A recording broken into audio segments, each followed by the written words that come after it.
요한복음 6장 10절로 15절 말씀입니다.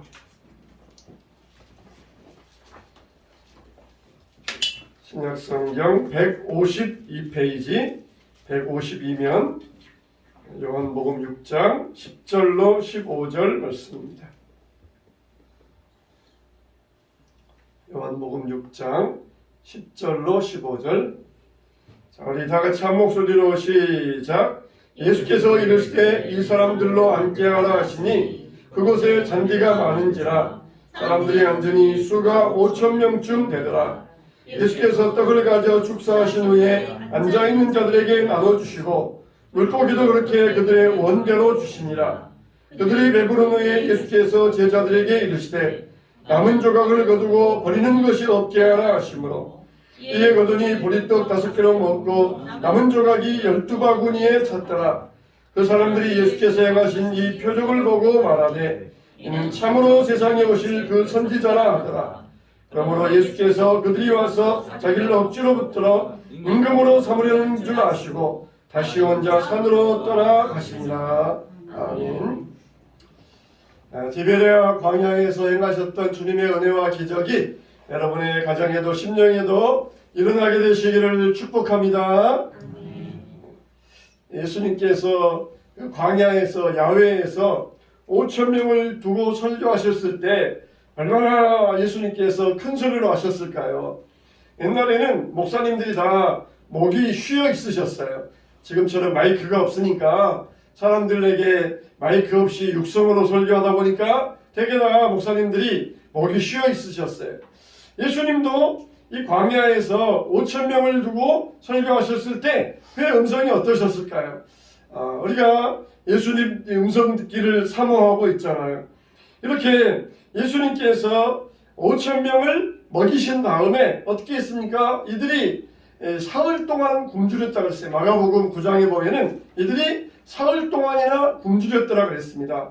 얼마나 예수님 말씀이 꿀송이 같은지 사흘 동안 밥을 안 먹고도 배가 고픈 줄 몰랐던 것이 이제는 딱 끝나고 나니까 그때서 이제 시장기가 느껴집니다. 그러니까 차라리 사흘 동안 금식 기도하라 그러면은 쉬운데 사흘 동안 금식하면서 말씀 들어라 그러면은 그게 훨씬 더 어렵습니다. 이때 예수님께서 제자들에게 말씀을 하실 때 제자들이 세 가지 반응을 보입니다. 이들에게 5,000명이나 있는 사람들에게 먹을 것을 주어야 되는데 어떻게 하랴? 예수님께서 제자들과 의논하셔요. 그냥 예수님도 일방적으로 무조건 처음부터 이렇게 해 저렇게 해 그렇지 아니하시고 제자들의 인격을 존중해 주셨어요. 그리고 그들이 얼마나 믿음이 성숙해 있는가 그걸 또 시험해 볼 수, 측정해 볼 수 있는 기회가 된 거예요. 근데 보면은 세 가지 반응이 나타나잖아요. 첫째는 따라서 합시다. 회피적인 반응. 회피적인 반응. 우리가 몰라요. 그들이 5,000명인데 차라리 그냥 마을 들어가서 사 먹으라 그러세요. 가난은 나라님도 구제하지 못한다 그러는데 어떻게 이들에게 이 광야에서 어디에서 먹을 것이 나와가지고 저들을 먹이겠습니까? 빨리 돌려보내시든지 집으로 가라 하시든지 가까운 마을에 가서 사 먹도록 했으면 좋겠습니다. 이게 회피적인 반응이에요. 그러니까 우리가 남의 일에 대해서 뭐 신경 쓸 것까지 뭐가 있느냐? 내 일이나 잘해야지. 남의 일에 대해서 내가 마음속에 먹이느냐? 내 교회나 잘해야지. 이게 이제 회피적인 반응이에요. 제자들도 내가 먹을 것이 있으니까 그렇게 다른 사람들은 가서 사 먹든지 집으로 빨리 가서 밥을 해 먹든지 그렇게 합시다. 이게 회피적인 반응이었어요. 우리들은 어떻습니까? 남의 이 고생과 고난 앞에서 우리들은 어떻습니까? 우리들도 이런 회피적인 반응을 보이고 있지는 않습니까? 두 번째는 어떤 반응입니까? 따라서 합시다. 계산적인 반응. 예수님께서 이들을 어떻게 먹일까 했더니 이들을 먹이려면 200데나리온의 돈이 있어야 됩니다. 무려 한 사람의 거의 1년 연봉이 필요합니다. 계산적인 반응이에요. 내가 저 사람 도와주면은 나에게 어떤 이익이 있을까? 내가 저 사람에게 잘해주면은 저 사람이 나에게 어떤 대접을 할까? 이게 계산적인 반응이에요. 신앙은 계산이 아니에요. 신앙은 계산을 뛰어넘고 계산을 초월합니다. 우리가 하나를 심으면은 100이 나와야 되는데 신앙의 씨앗을 심으면은 기본이 100배, 1000배, 만배예요. 이루 말할 수 없는 게 신앙적인 계산입니다. 인간의 계산, 인간의 머리를 뛰어넘는 게 하나님의 방법이에요. 예수님께서 5,000명을 먹이실 때 이런 계산적인 머리를 가지고 5,000명을 먹이신 게 아니에요. 5,000명이나 내가 잘해주면은 내가 하루에 한 사람씩만 찾아가도 이건 뭐 거의 20년은 내가 잘 먹고 살 수 있겠다. 그런 계산으로 5,000명을 먹여주신 게 아니에요. 우리는 이런 계산적인 반응을 가지고 우리 신앙을 줄여서는 안 됩니다. 신앙은 절대 계산이 아니에요. 우리가 주일을 성수하는 목적이 뭡니까? 하나님의 은혜에 감사해서 주일을 성수하잖아요. 공산주의자들이 계산적으로 주일을 쉬지 않고 일하면은 그만큼 생산성이 늘어나고 물품도 많이 생산될 것이다. 그렇게 계산하고 주일을 없앴지만 오히려 더 생산성이 떨어지는 거예요. 사람들이 피곤해가지고 오히려 더 일을 못합니다. 우리가 11조 하는 이유가 뭡니까? 내가 10의 1조 하나님 앞에 드리면은 내 것이 없어지는 게 아니에요. 내가 이것을 다 쓰면은 내 생활이 넉넉해지는 것도 아닙니다. 하나님 앞에 10의 1조를 드릴 때 하나님께서 나에게 더 큰 축복을 주실 것을 믿는 믿음으로 드리는 거예요. 계산하면 답이 안 나와요. 그러나 하나님 앞에 믿음으로 드렸더니 하나님께서 내 계산보다 더 뛰어나게 축복해 주시더라는 것입니다. 우리는 이런 계산적인 신앙이 되어서는 안 돼요. 세 번째는 뭡니까? 적극적인 반응. 따라서 합시다. 적극적인 반응. 이게 안드레예요, 안드레. 여기 한 아이가 보리떡 이 5병이요. 보리떡 5개와 물고기 2마리를 가져왔나이다. 그러면서 이 어린아이의 도시락을 가져온 거예요. 예수님이 말씀이 떨어진 그 사이에 그냥 어디 가서 사람들에게 물어보았는지 혹시 여러분 먹을 거 있는 사람 없으세요? 그러면서 찾아다녔을 것이에요. 5,000명, 남자만 5,000명이니까 여자와 아이까지 2만 명. 2만 명 그 사이를 다니면서 먹을 것 있는 분 없으세요? 그러면서 적극적인 자세, 이게 안드레의 자세였어요. 우리들도 이런 적극적인 자세를 가져야 됩니다. 어전에도 역시 똑같은 말씀을 드렸는데 우리가 하나님 앞에 적극적으로 부르짖고 또 그 다음에 적극적으로 찾아야 돼요. 안드레와 같이 사람들 앞에 찾아다니면서 그냥 체면도 불구하고 먹을 것 주세요. 거지냐? 먹을 것 달라 그러게? 그러면서 사람들이 그렇게 말하는 그렇게 말 듣는 것도 말한다 할지라도 전혀 거기에 개의치 아니하고 사람들에게 가서 어린아이가 가져온 그 도시락을 적극적으로 가서 주님의 손에 올려드렸던 것이, 이것이 무슨 도움이 되겠습니까? 회피하지 아니하고 그렇게 적극적으로 나왔던 거예요. 우리가 하는 일이, 우리가 작은 일이 정말 이롭겠습니까? 해롭겠습니까? 내가 하는 일이 무슨 도움이 되겠습니까? 내가 교회 오는 일이 하나님께 무슨 힘이나 무슨 능력이 되겠습니까? 우리는 그런 생각을 버리세요. 내가 주님 앞에 드릴 때 문제는 주님이 일하신다는 것입니다. 할렐루야, 할렐루야. 내 작은 기도, 내 작은 정성, 내 예배, 주님이 드릴 때 주님이 일하신다는 거예요. 주님이 일하신다는 것이에요. 내가 세계 평화를 위하여, 전쟁이 그쳐지기를 위하여 여기 한국의 이 교회에서 내가 기도하면 무슨 효과가 있겠습니까?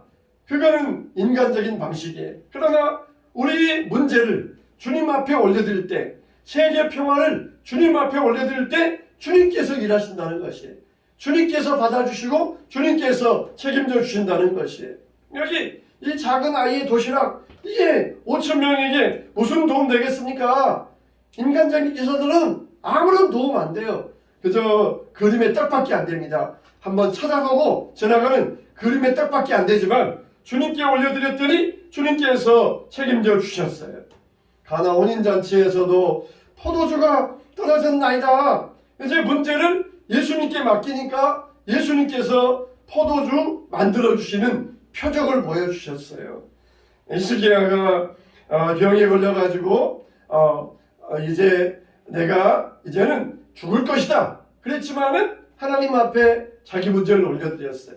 사내립 왕이 와가지고 이제는 너의 모든 나라를 내가 멸망시키겠다 그랬을 때에 히스기야는 그 편지를 들고 성전 앞에 가서 펼쳐놓고 하나님 보시옵소서, 하나님 들으시옵소서, 저들의 이 완악함을 하강하여 주시옵소서 그러면서 하나님 앞에 올려드렸던 것이, 그래서 하나님께서 히스기야의 기도를 들으시고 사내립의 모든 군대를 다 하룻밤 사이에 송장이 되게 하셨어요.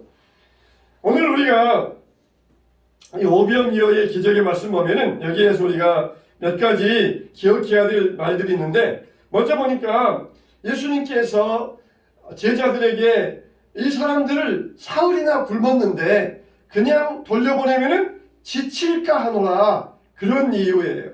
이들을 그냥 돌리면은 가다가 길거리에서 기진해가지고 쓰러져서 죽을 사람도 있을 것이다. 쓰러져서 맥을 못 줄 것이다. 그래서 이들을 먹여서 보내야 되겠다. 이게 바로 예수님의 긍휼의 사역이에요. 예수님께서 많은 병자가 오시는 것을 보시고 어떻게 했다고 그랬어요? 그들을 불쌍히 여기사 많은 병자들을 고쳐주셨어요. 따라서 합시다. 불쌍히 여겨 주시옵소서. 항상 이 기도의 이 짧은 호흡의 기도, 주여 나를 불쌍히 여겨 주시옵소서. 이게 짧은 날마다 드리는 호흡의 기도예요. 그래서 이 말씀을, 이 기도를 가지고 항상 기도하기를 깨어 있었습니다. 주여 나를 불쌍히 여겨 주시옵소서. 예수님 눈에 볼 때에는 그 많은 환자들이 몰려오는 그 모습, 그들을 불쌍히 여기사 병든 자들을 고쳐주시고 5,000명을 보시고 불쌍히 여기사 이들을 먹여주셨던 것이에요. 하나님이 우리를 불쌍히 여겨주셔야 됩니다. 우리가 하나님 앞에 불쌍히 여김받는 존재가 되어야 돼요. 주여, 그래서 나의 영혼을 불쌍히 여겨주시옵소서. 주여, 긍휼의 복을 나에게 내려 주시옵소서. 예수님은 이와 같이 긍휼의 하나님의 아들로서 긍휼의 사역을 펼치셨던 것이에요. 우리들도 이 긍휼히 여기는 사람이 긍휼히 여김을 받는다고 그랬어요.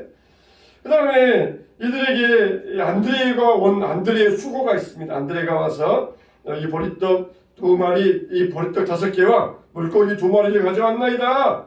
이게 안드레의 수고예요. 이게 뭡니까? 이게 전도자들의 역할입니다. 전도자들의 역할.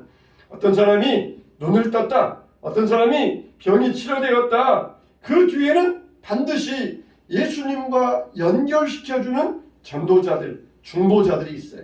이게 중보자의 역할이잖아요. 마치 한 남자와 한 여자를 서로 중매시켜가지고 결혼시키는 것처럼 예수님의 신랑을 신부로 만나게 하는 우리가 중보자의 역할을 해야 돼요. 어린아이가 가져온 도시락, 안드레가 중개 역할을 했을 때 예수님께 건너갔고 예수님께서 기적을 행하셨던 것처럼 우리에게도 이런 안드레의 수고가 있어야 됩니다. 안드레의 수고, 다른 사람에 있는 것을 예수님께로 이어주는 이런 안드레의 수고가 바로 전도자의 수고입니다. 여러분, 우리가 이런 전도자의 수고를 감당하시기를 축원합니다. 세 번째로는 어린아이의 자세예요. 어린아이 자세. 이 아이가 얼마나 예수님 말씀이 좋았던지 사흘 동안 그것을 가져와 가지고 먹지 않고 있었어요. 이거는 물고기 이 2마리나 그랬을 때, 이건 뭡니까? 우리가 명태 있잖아요. 명태를 바닷가에서 잡으면은 명태, 생태라 그러고, 이걸 말리면은 명태라 그러잖아요. 그런 것처럼 여기 나오는 물고기란 말이 그 말과 똑같아요. 옛날 그 당시에는 냉장 시설이 없으니까 물고기를 먹으려면은 소금에 막 쩔어가지고 먹든지 아니면 어떻게 해요? 말려서 먹어야 돼. 말렸다가 두었다 먹어야 돼. 오징어 말리는 것처럼. 그런 것처럼 이 아이가 싸온 그 물고기는 어떤 물고기냐? 이 작은 물고기를 잘 말렸다가 가져온 그런 물고기. 그러니까 사흘 동안 말씀을 들어도 이 물고기가 상하지 않았어요. 오병이어. 보리떡도 마찬가지. 이 보리떡도 우리처럼 쪄서 만든 게 아니라 구워서 만든 것. 그러니까 며칠이 지나도 곰팡이가 안 핍니다. 사흘 동안 가지고 있다가 예수님께 드렸어요. 자기가 먹으려고 가져왔던 건데 아낌없이 예수님께 드렸습니다. 예수님은 바로 우리의 이런 작은 충성을 원하셔요. 작은 그 헌신을 원하십니다. 우리가 주님 앞에 우리의 작은 충성과 헌신이 올려질 수 있어야 돼요.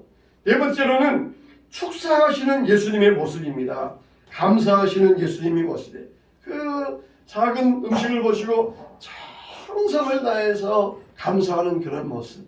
그 작은 것을 보시고 축사하시면서 하늘을 우러러 감사 기도하시는 예수님의 모습. 여러분, 감사에는 기적이 있어요. 감사할 때 하나님의 기적이 일어납니다. 우리가 하나님 앞에 날마다 감사하며 살아갔어요.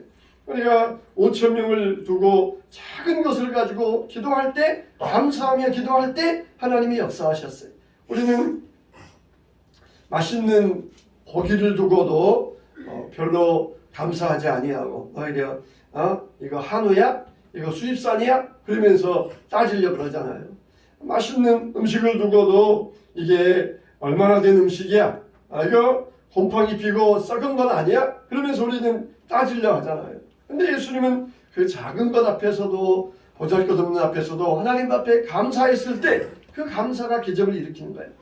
우리는 먹을 것을 가지고 불평하고 투정하면 안 돼요. 항상 먹는 것마다 우리는 감사할 수 있어야 돼요. 물 한 잔을 마시든지 차를 마시든지 먹는 것마다 감사할 수 있어야 돼요. 농부가 수고하고 하나님께서 햇빛 비춰주시고 하나님이 우리에게 주시지 아니하시면은 우리 입에 들어올 수 없는 것이 음식들인데 모든 것에 대해서 감사할 수 있어야 돼요. 그러면서 제자들의 역할이 나오는데 이제는 떡을 떼어서 가져다 주어라. 떡을 떼어서 가져다 주어라. 이게 바로 전도자들의 자세예요. 우리는 이제 말씀을 받았으면은 가서 전해야 됩니다. 말씀을 나누어 줘야 돼요. 하나님께로부터 말씀의 떡을 우리가 받았으면은 또 그것을 말씀의 떡을 나누어 줄 때 이 말씀이 커지는 것이에요. 내가 있는 것을 가지고 있으면은 그대로 있지만 나누어 줄 때 거기에서 불어나는 게 영적인 원리입니다. 제자들에게 야 먹어라 그러면서 제자들이 먹었으면 끝났지만은 이걸 또 나눠줄 때 거기에서 기적이 일어나고 풍성해지게 되었던 거예요. 여러분이 받은 바 은혜가 있습니까? 받은 바 사랑이 있습니까? 받은 바 자비가 있고 받은 바 은혜가 있습니까? 이걸 반드시 나누세요. 나누어야 됩니다. 베풀어야 됩니다. 그럴 때 그 은혜와 사랑이 더욱더 많아지게 되고 커지게 되고 풍성해지게 될 줄로 믿습니다. 그리고 예수님께서 남은 조각을 거두고 버리는 것이 없지 않아 그래요. 여러분 지금 이 오병이어는 어떻게 만들었어요? 예수님께서 기적을 일으켜가지고 만드신 거잖아요. 집에 있는 밀가루와 기름을 가지고 남은 거 다 딱딱딱딱 긁어가지고 만드는 게 아니라 금방 여기에서 나눠주면 또 생기고 나눠주면 또 생기고 하나님의 기적으로 생긴 거잖아요. 그러면은 기적으로 생겼으면은 이제 또 기적을 베푸시면은 또 생기겠습니다. 그렇게 하지 아니하고 남은 것을 버리지 말고 모으라는 것이에요. 기적이라 그래서 우리가 쓸데없이 소중히 여기지 않고 낭비해서는 안 된다는 것이에요. 이렇게 가볍게 간과해서는 안 되고 하나님의 깊은 뜻이 들어있어요. 남은 것이 없게 하라. 하나님께서 우리에게 주신 것들도 우리가 볼 때에는 거저 얻은 것 같지만 그러나 예수님께서 감사기도 하시고 그렇게 정성을 다했을 때에 일어난 기적이에요. 우리가 거기에도 소중히 여길 수 있어야 돼요. 남은 것을 버리지 말게 하라. 남은 것을 버리지 말게 하라. 그러면서 어떻게 합니까? 예수님은 이 모든 나눠주는 이 생명의 떡의 예식을 예수님은 성찬식으로 삼으셨어요. 성찬식으로. 이거는 내 생명의 떡이니 내 살이니 내 피니. 물론 그 당시에 예수님은 그 말씀은 안 하시고 최후의 만찬에서 하셨지만 이미 오병이어 때부터 이 나눠주는 양식을 성찬식으로 삼고 사람들에게 나눠주셨어요. 이것을 먹는 자마다 살리라. 우리가 먹어야 사는 것처럼 예수님이 주시는 생명의 떡을 먹어야 우리가 영원히 살 수가 있어요.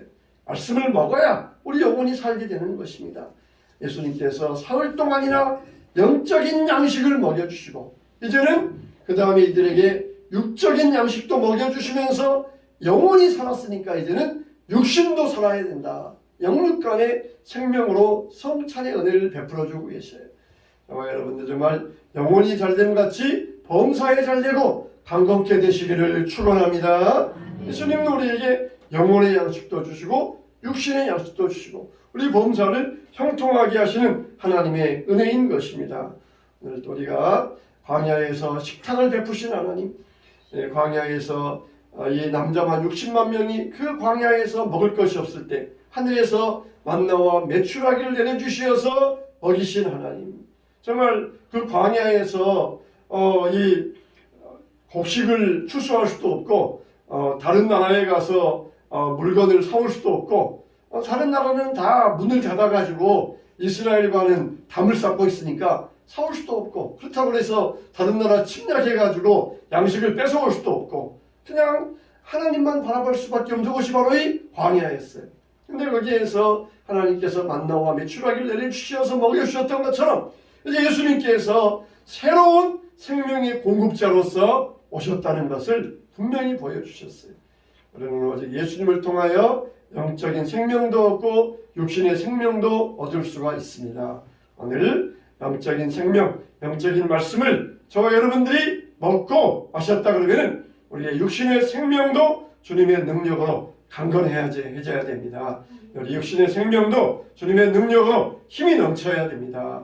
그래서 우리가 받은 은혜, 다른 사람들에게 나누어주는 이 광야의 식탁의 은혜가 여러분의 삶 가운데서 풍성하게 나타나야 될 것입니다. 날마다 하나님의 은혜가 날마다 풍성하게 더해지게 되시길 주님의 이름으로 축원합니다.